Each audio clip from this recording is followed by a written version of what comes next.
Pretty excited. Hey, let's go. Happy Monday. Right, here we go. 5, 4, 3, 2, 1. I'm John Miglosh for the WDMA. We're going to be talking a little bit about copywriting, but a lot about marketing and hype today, because that's where Tom Fishburne took us with AI washing. AI washing. This is like greenwashing, right? I don't know what other kind of washing there is, but this is like hype. Well, let's see. Can I interest you in our can I interest you in our product? We're AI powered. Everyone says that. How exactly do you use AI? To automate how aggressively we'll market to you once we have your info. Exactly. I just got a Ace Hardware sent me a little flyer. Nice format. It's sort of it's a one piece, but it's folded over, and it was hard to get open, I have to say. I like the True Value one better, which is just a flat postcard with perfed coupons, because I take those. Nope, that wasn't it. That was the Valvoline. Valvoline had nice plastic coated. I wasn't real happy. Valvoline took over my local quickie oil place, and it was $120 last time I went in there last week, and it usually is about 40. So I wasn't real happy about them, promoting to me while I sat there for about 15 or 20 minutes, where it usually takes 5. So I did a review, and they sent me more coupons. They're really good about sending coupons, though, and they did actually give me a discount, or it would have been even worse. Anyway, but I noticed on the Ace Hardware it said, we'll give you an extra $5 off if you scan this QR code and download the app. Yeah, right. I don't want to download the app. My phone has got too many apps. So anyway, yeah, give them your info. AI suffers from an unrelenting, incurable case of vagueness, said Eric Siegel in an article by James Clayton, which is we will touch on as we go. At the same time, Gartner pegged regenerative AI in its most recent hype cycle as being on the peak of inflated expectations, and I did put that in here in case you want the download. Oh, and I should note that the WDMA.org is alive and well again, and this time protected from the hacks that got it last time, along with all my other websites, which took me a full week to resurrect. But I learned a lot, let's just say. So here's regenerative AI is right there, right at the peak of stuff. Now there's a ton of stuff that's coming to peak, but I think the peak hike is there. And next is the trough of disillusionment, I think that says. Okay, it's easier to read in the real world. And then somebody figures out how to make something productive out of it, and then it gets to productivity over here. But it is silly. It's super silly, some of the stuff they're doing. And we'll get to the article in a second. It says,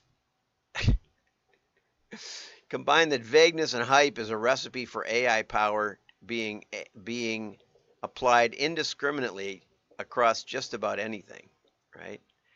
And Wired described the Consumer Electronics Show a couple of weeks ago as the year AI ate Vegas. Products range from AI-powered pillows to vacuum cleaners to toothbrushes. Anything that uses an algorithm can be rebranded as AI.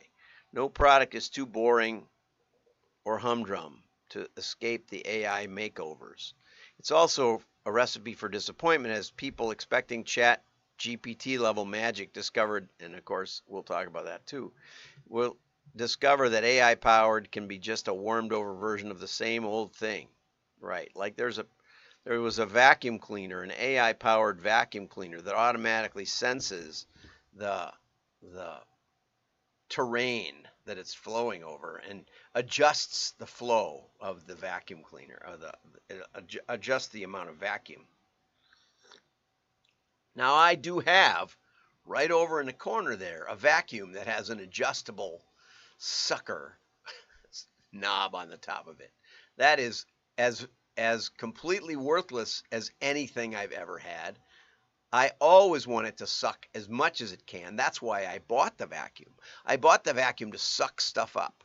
I don't want it to decide it doesn't want to suck at this level because it doesn't think I need sucking. That's why you buy a vacuum cleaner. So the last thing on earth I want is something that tells me, oh, we're only going to suck halfway because we suck because we have AI power. Yeah, well, I want vacuum power, right?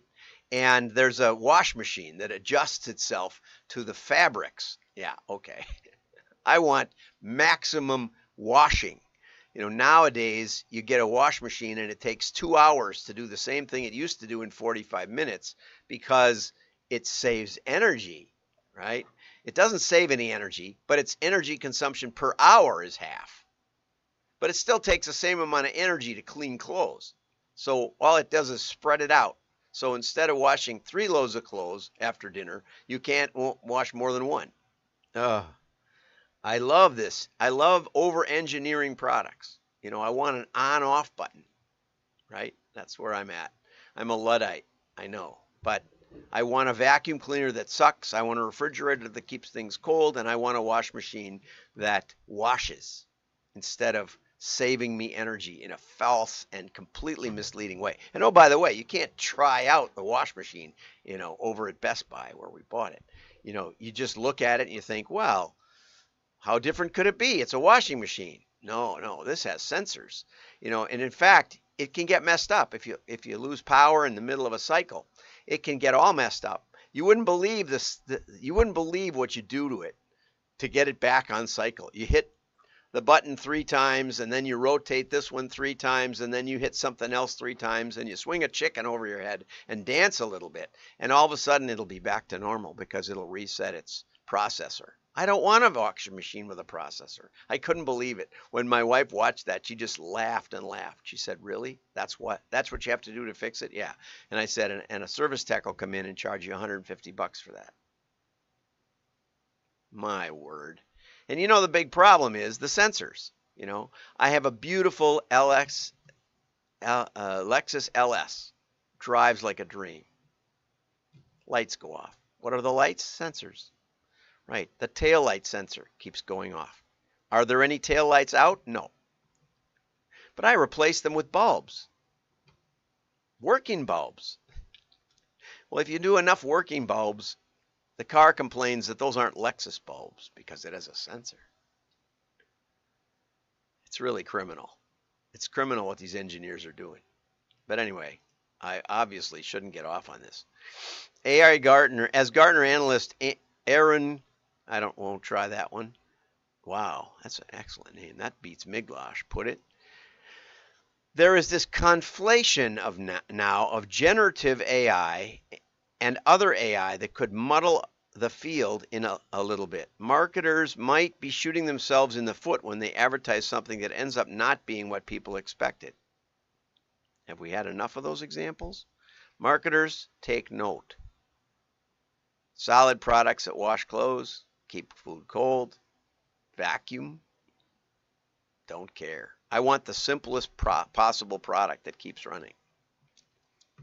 You know, vacuum cleaners used to last 30 years. Now they last, 5 minutes because the AI sensors fail.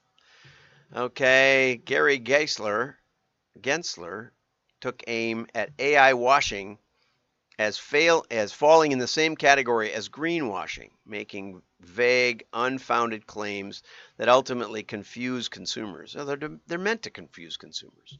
In the frenzy of hype around new technology, it's a good idea never to lose sight of the actual consumer needs. An application of new technology may help address those needs, or it may not. Or it may just fill your device with sensors that are ridiculous. But marketers have a tendency to focus on the product rather than on the consumer. One of my favorite marketing quotes is from ABS professor Theodore Levitt in 1960. It remains good. People don't want to buy a 1/4-inch drill. They want a 1/4-inch hole. Right. I want my clothes clean. I want my floor vacuumed. AI turns a single bullet point into a long email I can pretend that I wrote. AI makes a single bullet point out of this long email I can pretend I read. Right. Okay. So here's the article by James Clayton. It shows an AI pillow which actually senses the sounds of your snoring so that it adjusts the pillow and has you roll over. And it can tell the difference between your snoring and a chainsaw outside in the yard. Should be up anyway by the time we're chainsawing. Okay. And come get your AI pillow. All right. It's just more sensors. Lots of when James went into the booth, he had lots of stats about the consequences of bad sleep, as if this will fix it. Okay, and there are thousands of these kinds of inventions. We're at the Consumer Electronics Show, but this one differentiates. I don't know. Does it actually work? Vacuum cleaner that assesses the types of surfaces. We kind of touched on that. A washing machine that detects different types of fabric. You know, my old Maytag had a light wash, medium wash, heavy wash button. A button. Those buttons never failed. Started a leak. I'm sure I could have fixed it now. It was probably just a hose. But my wife wanted a new washing machine, and she's rue that day ever since. She says, "What's with this washing machine? It takes twice the time." I said, "Look at the energy saving," which isn't any. Okay, AI wash uses sensors, and that's the problem, right? And then there's an AI mirror, and that an AI mirror reads your face, analyzing my face to tell whether I overate or whatever. I don't want anybody analyzing my face, right? It did not hold back. AI toothbrush. And this article goes on and it says the FTC sent out a memo last February. Does the product actually use AI at all? If you think you can get away with baseless claims that your product is AI enabled, think again. AI was really coined in the 50s, right? And it really meant anything that was a computer program. So you could make the case that there, yes, is a definition, but it's the most general. It's more general than computer programming. It's more general than machine learning. It's almost completely vacuous because it predates computers, right? And the FTC admits that AI is an ambiguous term with many possible definitions. And most of the time they'll tell you the technology is proprietary. And I'm sure it's the least possible programming to get the most possible zip out of the product. So anyway, James did talk about Rabbit, which is an interesting product. They don't talk about AI. They do on the longer video. But it supposedly just gets things done. It's very curious. Brian Romelli was going to review it. I guess he was getting one. I don't think they're out yet, but maybe he has one. I'm waiting for his review to see if it actually is worth trying. I do like the idea that the camera rotates so you can see when it's on, and then when it's off, it's aiming at itself so it can't function. You have to push a button to talk to it, so that means it's not listening all the time to what you're saying. So there's some real advantages to it. I'd like to put that kind of stuff on my smartphone. So James concludes, do I need my fridge to give me recipes? I've never felt frustrated about the lack of culinary advice given to me by my fridge. So for now, I'm going to stick with my non-AI capable pillow, non-AI capable washing machine, and my non-AI vacuum cleaner, which probably will stop working entirely if one of those sensors goes bad, because it'll say, I'm blind, I can't be a vacuum cleaner. And I think chances are you will too, exactly. Okay, now I'm going to just skip to the end because I used up a bunch of, well, we could probably cover these. Okay, the most important, what marketers think is the most important topic this coming year for 2024 is regenerative AI, which wasn't even on the list last year at this time. And TikTok went from 63% down to 49%. So it's dropped a lot. And Metaverse has gone from 34% to 16%. So it's cut completely in half, more than in half. Gaming has gone from 30 to, you can see a lot of these went out of favor. You can't pay attention to everything. You can only hold a couple of sharp objects shiny objects in your head at once. Okay, and TikTok has been cutting sales and advertising jobs to reduce cost. So now let's go over to Bob. So I got this this morning from Bob Bly. Do you know the 3 most powerful words in copywriting? The consensus is that the first is free. The second is you. And the third is easy. Like free, easy is almost a magic, like free, easy is almost a magic word in copy. Why? Because almost universally, people are basically lazy. It's excellent, excellent point. That's not a criticism. It's simply human nature to want things to be as easy as possible. Bob Hacker gave me another one, and he said, too often, especially when you're selling ideas like I do, and feel free to reach out to me if you've got a marketing puzzle or if you just want somebody to look over your mailing piece or something. Any kind of strategy, as long as we don't take too long to get into it. But Bob Hacker said when you're selling something that has a lot of information connected with it, too many copywriters will put learn the secrets of copywriting magic. For example, he said a much more powerful word, and we've proven it over and over in testing, is discover. So Bob could have started his article, discover the 3 easy words, right? He doesn't. He says, do you know? Knowledge is hard. Learning is hard. He could have said, discover the 3 most powerful words. That would even, again, reinforce the lazy. Because we all like discovery. Whew, look what I discovered. Seems effortless. Now, most discoveries aren't effortless, but they certainly sound better than learn, which is, homework and sitting in class and getting erasers thrown at you in grad school.